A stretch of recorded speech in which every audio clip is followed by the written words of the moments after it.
Been in here a while, just for looking at them. They've had a lot of miles on them. But it'll all be new when we go back to get them. So now we're going to try to get this head off.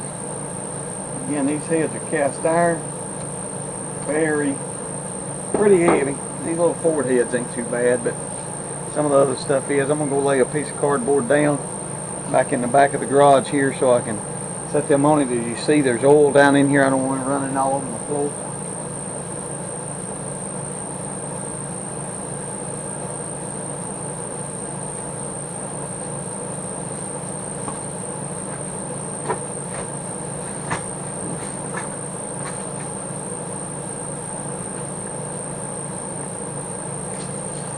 This dipstick out of the way.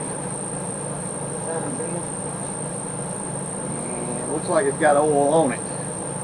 So I'm betting that this thing's full of oil. They didn't even bother draining the oil out of it. Wonderful. That's great, isn't it? Yep, this thing's full of oil. So we're going to have to drain the oil out of it before we do anything down here, turn it upside down or anything like that. So didn't think about that. They normally come in with no oil in them, which is the way you would think that they would come. Got oil all over this. This is full of oil from the intake. Get the towel, sop all it up. A lot of oil up here. And it probably got tilted this way.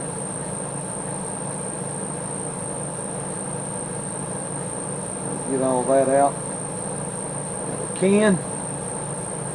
Again, you see the intake ports. These ports are for cooling. This port is to heat the intake manifold up. As the engine warms up, these goes into an exhaust port. That way it gets the intake warm and we can get heat into the engine faster. Also get heat into the passenger compartment faster so that we're not freezing our tails off in the winter time. Just makes the engine run better and stuff when it's cold. So we'll try to get this off now.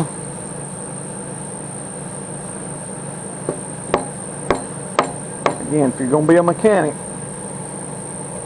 you're not going to stay clean. Alright, we got the cylinder head off.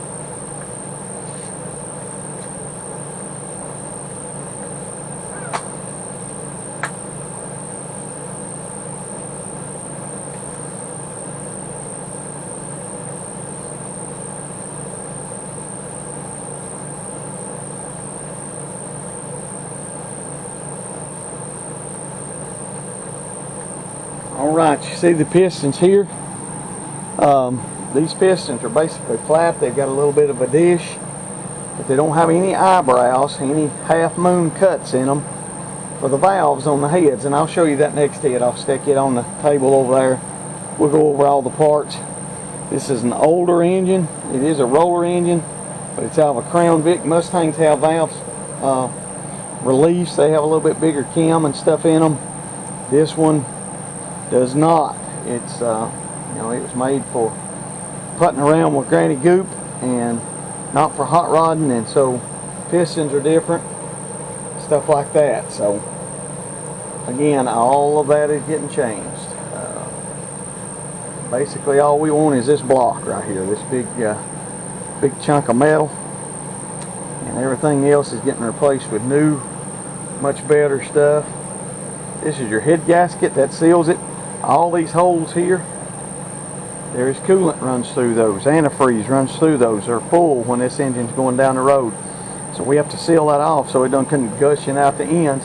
And they do that with a head gasket. And these have to obviously be replaced anytime that you're doing a rebuild. That's your head gasket.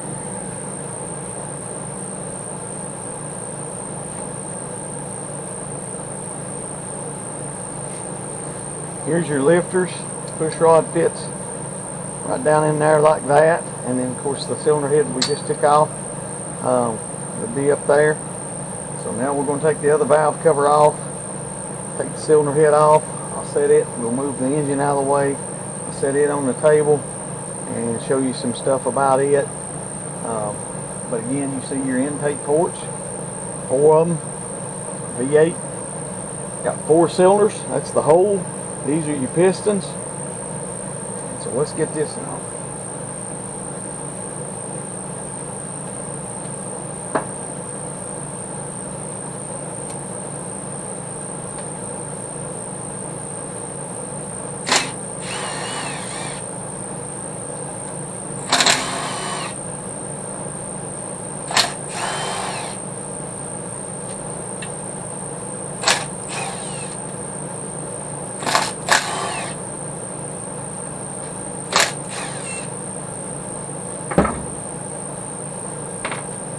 I want to show you something here. I want to show you on the intake bolt as well.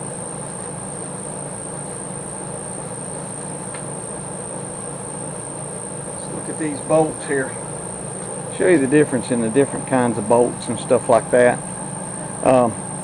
Here's a normal bolt. It's bolt threaded. This is a bolt on the valve cover. Notice this is not threaded. What that is made for, this screws down into the head, and then a bracket, usually to hold the valve, the plug wires will slide down over that part right there. Then you've got one like on the intake. This is threaded, although it's nasty as crap now, and this is threaded. A bracket, something will bolt here. This will screw down into the intake, and then something else will bolt on top of it. So that's why you need deep well sockets, is for these. And this is just a standard hex head bolt.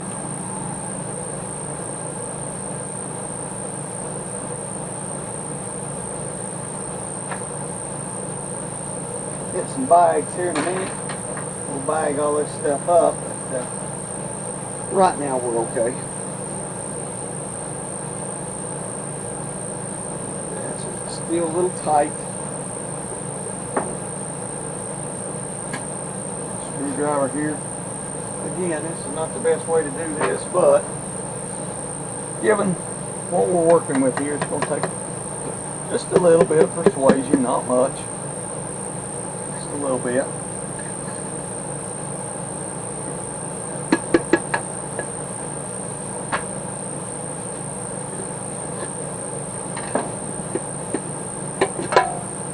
So it came off pretty easy. Same thing over here, rockers, push rods, lifters. This is what we call the dog bone on the Fords. This holds the lifters in place, helps them keep them from coming up out of the block.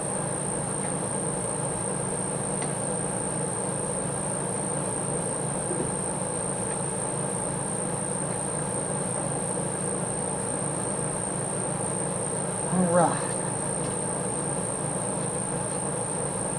These loose.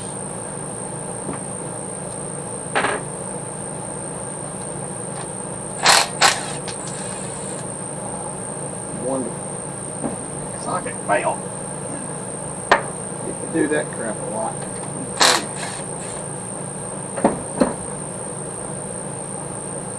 Down there.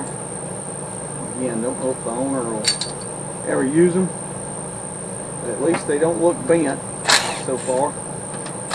All of them looks good, getting straight anyway.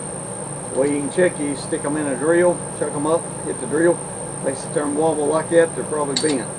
They'll have a little bit of movement in them, but not a lot. You can tell a bent one from a straight one really quickly.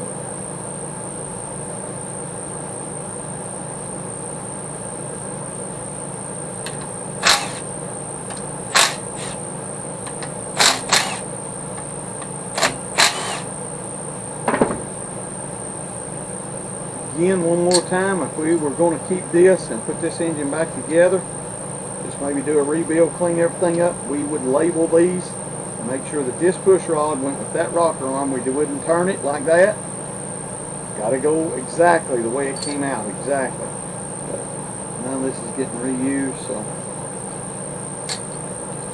it's probably headed to the scrap pile, if I would guess.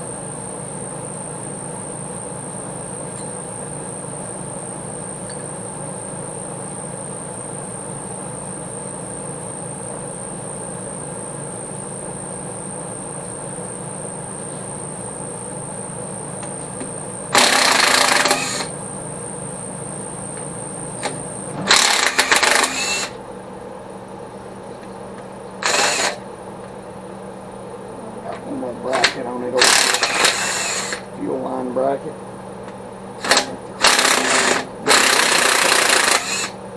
As usual.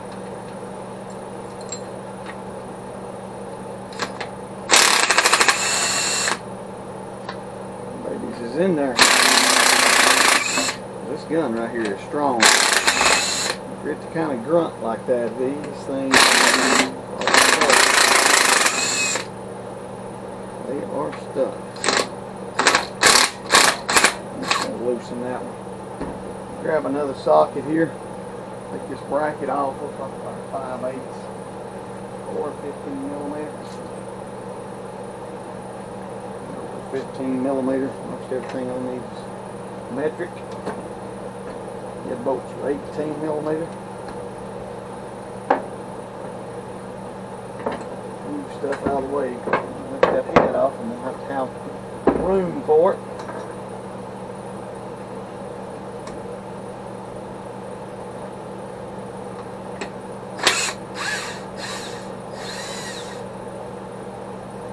Here's the type of bracket.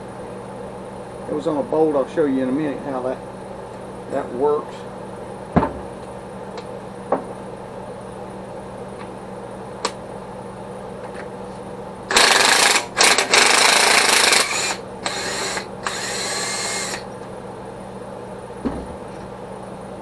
Here's a head bolt. I'm just going to show you kind of how this bracket goes on there. That held the head in. Then this bracket goes on there. And then this nut would tighten down and hold the bracket in place. This actually holds one of the fuel lines. And so that's why they make bolts like that. It's just for that purpose right there.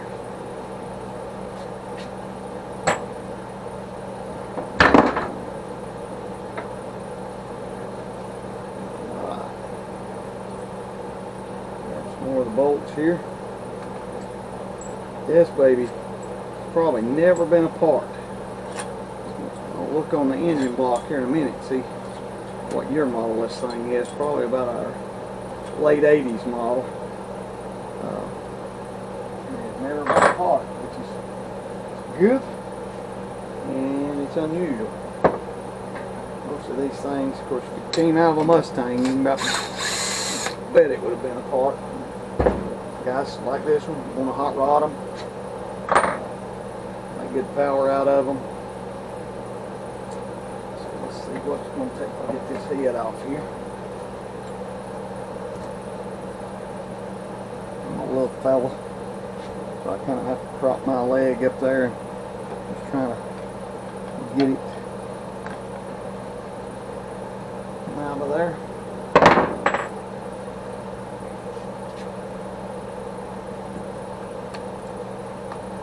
There we go. Now something I wanted to show you. Move this out of the way. We'll move the camera up here. I've got one wheel on my engine stand. It just does not want to cooperate. It just does not. I've oiled it, WD-40'd it, and it just sucks. Alright. So let's move you on over here.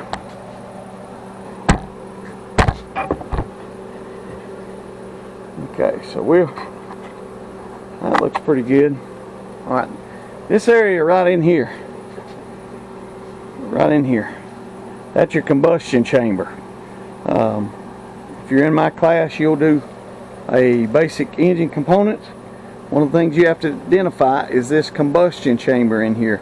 Piston comes up, compresses the air fuel on the compression stroke, spark plug fires, piston goes back down. Now you'll notice something here on these. Intake valves are always bigger than the exhaust valves because we have to burn our air fuel. Air fuel comes in, we burn most of it, and then it goes back out. Notice that this exhaust valve is much darker than these here. That means we had some kind of problem going on in here, possibly some oil getting in there, something. Not sure exactly what was going on there, but something was. This is probably an 86 model head. E6, yeah. Most of your 86 model motors did not have eyebrows in the piston. Those little half moon cuts that I showed you. These holes are for your push rods. That's where they went. Push rods went up through here. See your spark plugs in your combustion chamber here. These are head dowels. I'll probably get those out, but again, everything on this thing gonna get new, so no big deal if it doesn't. On the back side of this head, here's your exhaust ports. Notice how much smaller they are than your intake ports. The intake ports, look how big they are compared to your exhaust ports. Same reason as the intake valve, the big one, is bigger than your exhaust valve.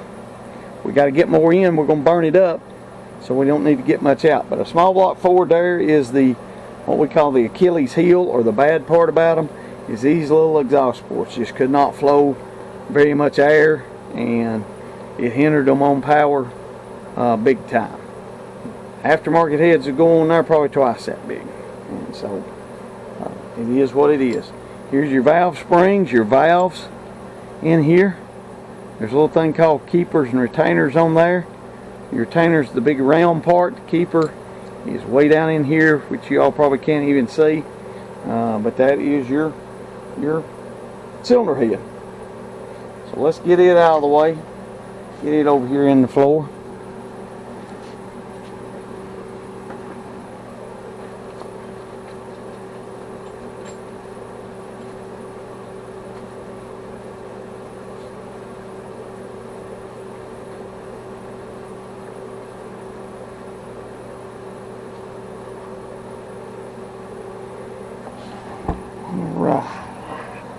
So now we're going to look at the front of the engine right here.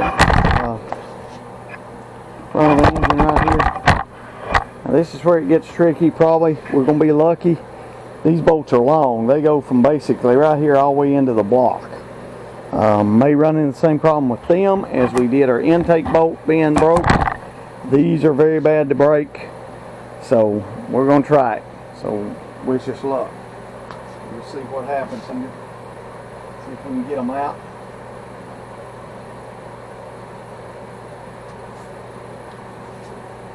Grab a, those are probably 15. Got the wrong size.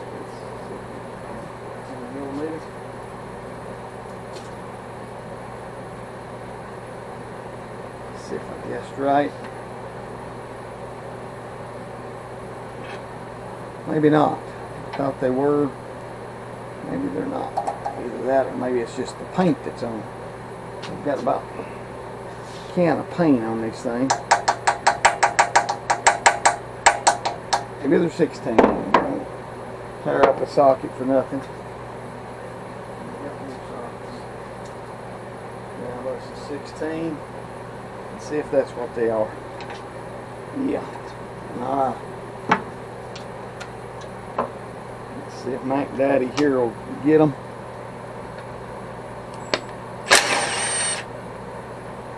Let that come out. See how long that bolt is? Dude's long, ain't it? Put it right there.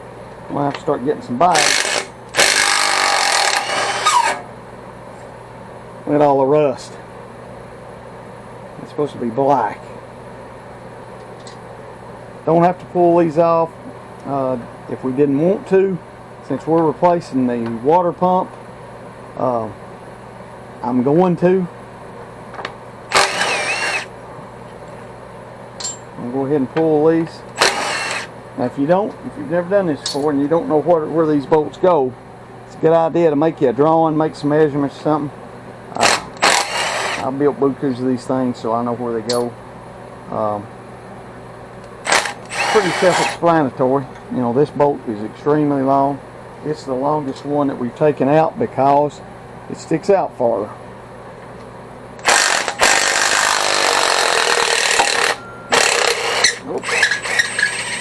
Wasn't expecting it to fall. Everything else has been so tight I didn't expect this to fall. Notice this thing has got plenty of, kind of got rust on it, you think? So we're going to tap that out.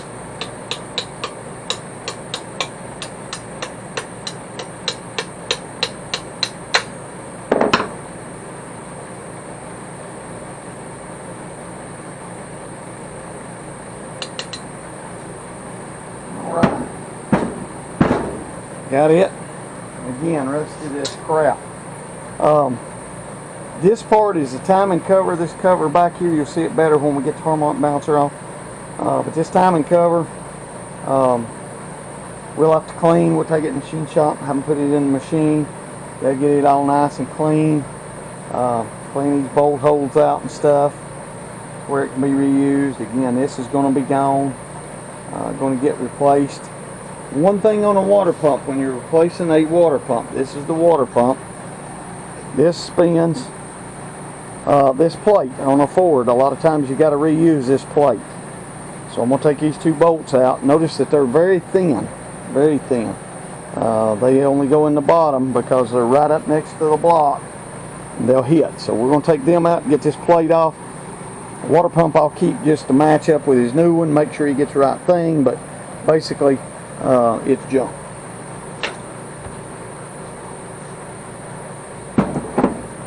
So I'm going to spin you back around here. I'll take these two bolts off.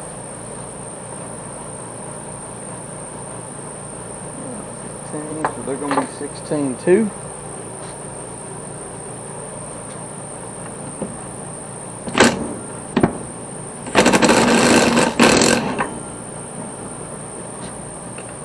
Put it in a vise. We shall see.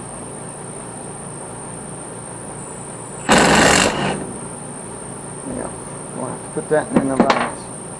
Alright, I'm not going to stop for that. I can do that on my own time. Y'all get the gist of it. So we're going to put it in our bin. Keep it for later. Definitely have to sweep the floor. We got a mess. Y'all, I've got a mess. Believe y'all made a mess like that in my floor. Got the other head gasket off. Alright, so I'm going to turn you around here again. We're going to take the harmonic balancer off. That takes a special tool. This harmonic balancer right here. So we'll grab that special tool, take it off. There's a big bolt, big one in there, so we're going to take it out. Next,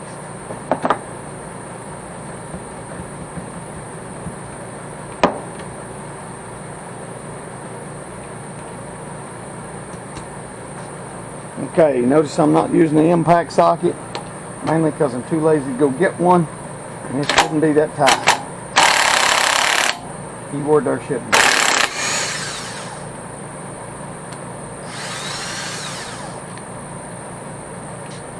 Notice that is a big bolt, about as big as my thumb, so that we'll hang on to that. We can reuse it. There's a washer up in here. It's probably stuck. Want to keep that washer. Those are hard to come by. You can buy new ones, but why spend money? You don't have to, you know. So I'm just wiping the oil off of it, and we'll clean this stuff later. Speed up this video. That's the way that goes. The washer goes on the bolt and holds that balancer on. Okay, now we're going to take special tools. We'll have to put our bolt back in there minus the washer, and I'll grab that special tool called a harmonic balancer puller, and we'll get to see how that thing works.